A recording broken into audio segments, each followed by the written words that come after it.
Hola, saludos, feliz día. Vamos a conversar el día de hoy sobre la configuración externa del cerebro. Tratando de hacerlo práctico, dividiremos esta clase en 3 videos. Este primer video solamente vamos a conversar sobre la cara externa, o la cara lateral, cara superexterna, como también se llama.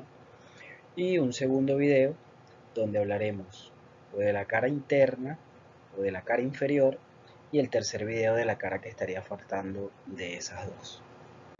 Vamos a comenzar entonces con la cara superexterna del cerebro. Pero antes de entrar en materia, describiendo todos los reparos anatómicos, tanto surcos y giros en el preparado anatómico como tal, quiero comenzar de cero, gráficamente, para tratar de identificar cuáles son los reparos anatómicos de importancia que van a permitir entonces dividir esta cara superexterna en lóbulos. Y una vez que ya podamos identificar cuáles son estos reparos anatómicos para poder dividir la cara superexterna, entonces vamos nuevamente a este preparado anatómico para identificar las estructuras que son de interés, para poder entonces mencionar todos los surcos y los giros en la corteza superexterna. Sabemos que el cerebro es la porción más craneal del sistema nervioso central, que se encuentra dentro de la calota. El cerebro, desde el punto de vista embrionario, proviene del prosencéfalo. El prosencéfalo sabemos que se divide en telencéfalo y diencéfalo, y del telencéfalo es que provienen entonces los hemisferios cerebrales. Los hemisferios cerebrales abarcan una gran extensión. Sin embargo, para tratar de ubicarse en lo que es la bóveda craneal, hacen estos repliegues que son los denominados giros, para poder entonces abarcar en una pequeña extensión, que sería el cráneo o la calota o la bóveda craneal, una gran cantidad de corteza cerebral. Iniciamos entonces la descripción de la cara superexterna.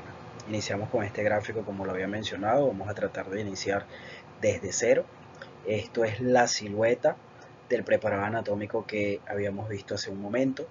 Acá entender que la corteza cerebral o los hemisferios cerebrales como tal están formados o poseen 3 polos. Un polo que lo vamos a ver acá, que sería un polo frontal o anterior. Este polo que vendría siendo el polo occipital o posterior, y un polo que tendríamos en este nivel, que sería el polo inferior, o también denominado polo temporal. El primer reparo anatómico entonces que vamos a dibujar en este gráfico es esta línea que va de anterior a posterior, de inferior a superior, y si lo estuviésemos viendo de frente vendría de medial a lateral, que es la fisura de Silvio, o la fisura lateral.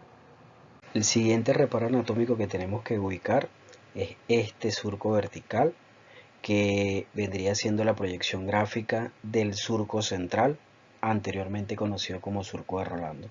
Vemos entonces que este surco tiene una proyección de anterior a posterior y de inferior a superior, buscando lo que es la cara interna de los hemisferios cerebrales. Una vez que ubiquemos el surco central, ubicaríamos entonces otro surco más pequeño, en este caso este, que vendría siendo la muesca preoccipital, seguido de este surco, también pequeño, que es el surco parieto-occipital.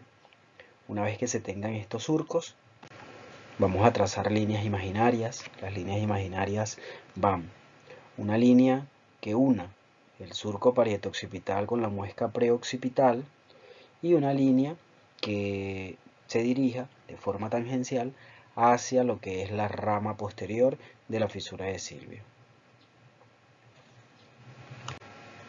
Ya ubicados todos nuestros reparos anatómicos, dividimos entonces, como lo vemos en la gráfica, en lóbulos a la corteza cerebral. Por delante del surco central y por encima de la porción anterior de la fisura de Silvio tendríamos el lóbulo frontal. Por detrás del surco central, por encima de la porción posterior de la fisura de Silvio y por delante de la línea imaginaria que trazamos, tendríamos el lóbulo parietal. por detrás de la línea tangencial que va a unir la muesca preoccipital y el surco parieto-occipital tendríamos el lóbulo occipital, y por delante de estas líneas imaginarias y por debajo de la fisura de Silvio el lóbulo temporal. Ahora que ya sabemos todos los reparos anatómicos de importancia para poder dividir en lóbulos la corteza cerebral, volvemos a nuestro preparado anatómico con los lóbulos ya identificados: lóbulo frontal, parietal, temporal y occipital. Nos quedaría ahora identificar los distintos surcos y los giros de cada lóbulo para poder terminar entonces con la descripción de la cara superexterna de la corteza cerebral. Vamos a cambiar de preparado anatómico. Vamos a utilizar este para describir todas las estructuras que ya hemos venido mencionando. Vamos a hacerlo por lóbulos. Vemos acá que de igual forma trazamos las líneas o los reparos anatómicos principales para dividir esta corteza en lóbulos cerebrales: lóbulo frontal, parietal, occipital y temporal. Para hacerlo práctico, vamos a identificar primero los surcos que se encuentran en el lóbulo frontal. Posteriormente identificamos todos los giros del lóbulo frontal y así lo vamos a hacer sucesivamente con cada lóbulo. Para comenzar a describir los reparos anatómicos entonces del lóbulo frontal, habíamos comentado que este está delimitado en la parte posterior por el surco central. El surco central, una forma práctica de nosotros ubicarlo en la corteza cerebral, es que este surco es uno de los surcos verticales que se encuentra en esta cara de la corteza y que no va a estar interrumpido por ningún surco horizontal. El surco que se encuentra por delante, paralelo a este, que también es un surco vertical, pero que sí está interrumpido por un surco horizontal, es el surco precentral. Los otros surcos que quedan en la corteza cerebral del lóbulo frontal ya son surcos horizontales. Tendríamos un surco frontal superior, un surco frontal inferior, que es el que siempre va a interrumpir al surco precentral. Estos surcos delimitarían entonces los distintos giros que se encuentran en la corteza cerebral. Un detalle importante a describir para poder delimitar los distintos giros de la corteza cerebral frontal es los reparos anatómicos de la fisura de Silvio. La fisura de Silvio está compuesto por una porción anterior y una porción posterior. La porción anterior va a tener una rama ascendente y una rama horizontal o anterior. Estas son de importancia, para poder describir los distintos reparos anatómicos en el surco o en el giro frontal inferior. Y en la parte posterior va a tener una rama denominada la rama posterior de la fisura de Silvio. Este 13 y 14 que vemos acá es que generalmente se menciona que la rama o la fisura de Silvio o la rama posterior de la fisura de Silvio termina en una rama posterior ascendente y una rama posterior descendente. Sin embargo, es importante saber es que tiene una rama posterior y una rama anterior que se divide en una rama ascendente y en una rama anterior u horizontal. Al tener ya identificados todos los surcos del lóbulo frontal, podemos entonces identificar los distintos giros que se encuentran en la corteza cerebral frontal. El giro que se encuentra entre el surco central y el surco precentral es el giro precentral. Los giros horizontales vamos a tener un giro que se encuentra por encima del surco frontal superior, que vendría siendo el giro frontal superior, un giro que está entre el surco frontal superior y el surco frontal inferior, que vendría siendo el giro frontal medio, y un giro frontal inferior, que es el que se encuentra por debajo del surco frontal inferior.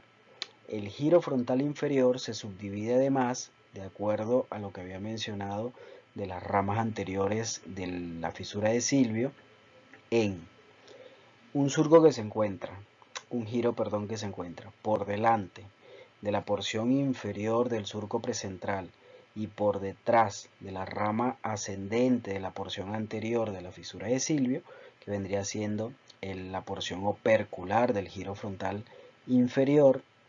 Un giro que se encuentra o una porción que se encuentra entre la rama ascendente de la porción anterior de la fisura de Silvio y la rama anterior u horizontal de la porción anterior de la fisura de Silvio, que vendría siendo la pars triangular del giro frontal inferior, y lo que se encuentra por delante y por debajo de la rama horizontal es la pars orbitaria, ya que esta es la que se encuentra en contacto con el techo de la órbita.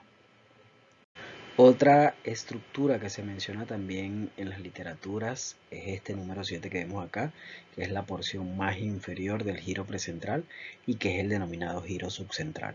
Esto sí lo hemos visto en distintas literaturas que se menciona, y es por eso que está descrito acá y es importante mencionarlo.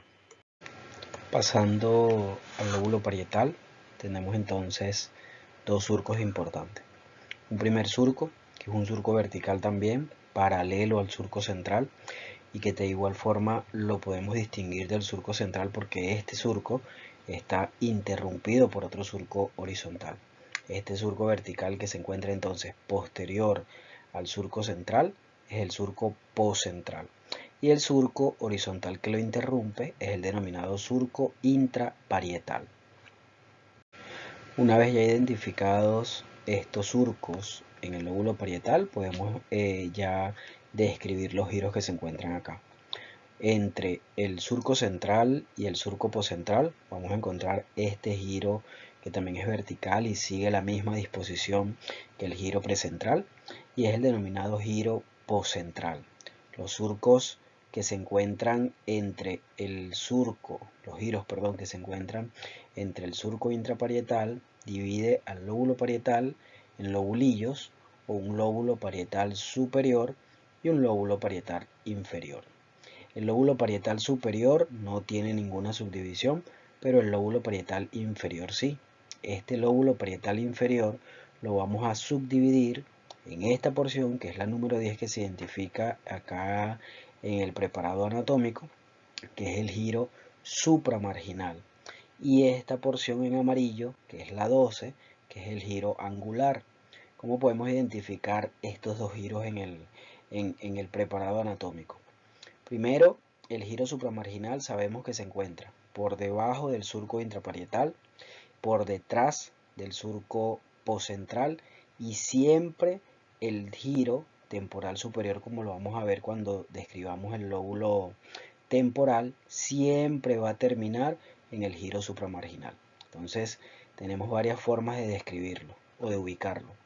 La porción posterior del giro temporal superior, por debajo del surco intraparietal y por detrás del surco poscentral. El giro angular, como vamos a observar más adelante también, está delimitado por delante por una rama que es continuación del surco temporal superior. Este surco temporal superior lo vamos a observar ahorita. Es un surco que termina en forma de Y, con una rama angular, que es la porción anterior o el límite anterior del giro angular, y una rama occipital anterior que se dirige hacia el lóbulo occipital. Esta rama angular también es denominada como surco de Jensen, que es la limitación entre el giro supramarginal y el giro angular, y o puede surgir este surco, como lo vengo mencionando, del surco temporal superior, o puede surgir del surco intraparietal, pero vendría siendo entonces el límite entre el giro supramarginal y el giro angular. Pasando ahora al lóbulo temporal, vemos entonces que el lóbulo temporal está compuesto por dos surcos y por tres giros. Los surcos son surcos que se encuentran paralelo a la fisura de Silvio, que sería un surco temporal superior, y un surco temporal inferior. El surco temporal superior, como ya lo mencioné, es un surco que termina en forma de Y, con una rama angular y una rama occipital anterior. Y el giro el surco temporal inferior, que se encontraría paralelo y por debajo al surco temporal superior. Estos surcos entonces, como lo acabo de mencionar, van a delimitar al lóbulo temporal en tres giros.